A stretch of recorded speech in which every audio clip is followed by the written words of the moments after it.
I think this is pretty simple. I want to say Raptors in 4, but I just think the hot shooting and the Raptors having a lapse of some sort will give the Nets one game where they just shoot the lights out and the Raptors don't. So I'm going to say Raptors in 5. But I don't really see the Raps having too much trouble with the Brooklyn Nets. Do you? No, there's a reason this game is the NBA TV special. It's because this is like your most lopsided, at least in the Eastern Conference, your most lopsided playoff matchup. And again, like the only way that I see the Raptors even dropping a game is the one thing that's going to cost them a game is themselves. I think they're leading the bubble in turnovers per game, but they're playing great defense. So you could see a 20 turnover game where Karis LeVert goes off for 40, but this isn't going to be. What did Rick Pitino say? What, Kyrie Irving's not walking through that door. Kevin Durant's not walking through that door. Drake's not walking through that door. DeAndre Jordan's not even walking through that door. DeAndre Jordan's not walking through that door. Spencer Dinwiddie and all his Bitcoin. No, I'm joking. And who?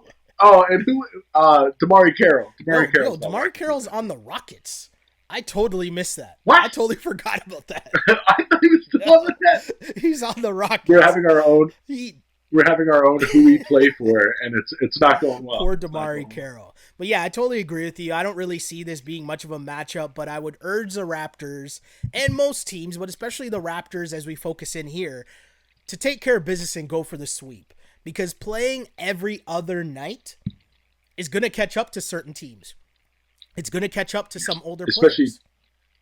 Especially teams with an older point guard who's been known to have troubles keeping his conditioning up in deep playoff runs. So, again, if you can get rid of the Nets in 4 games, that's going to be the best for your best player, Kyle Lowry. And we mentioned the Raptors' record in the bubble as they went 7-1. The Nets were 5-3, and super surprising. They didn't fold. They got a bunch of guys that still want to play hard. And of course, Karis LeVert, the big matchup is going to be, I'd assume OG gets the assignment on trying to slow up Karis LeVert. But either way, I think the Raptors should be able to make easy work of this.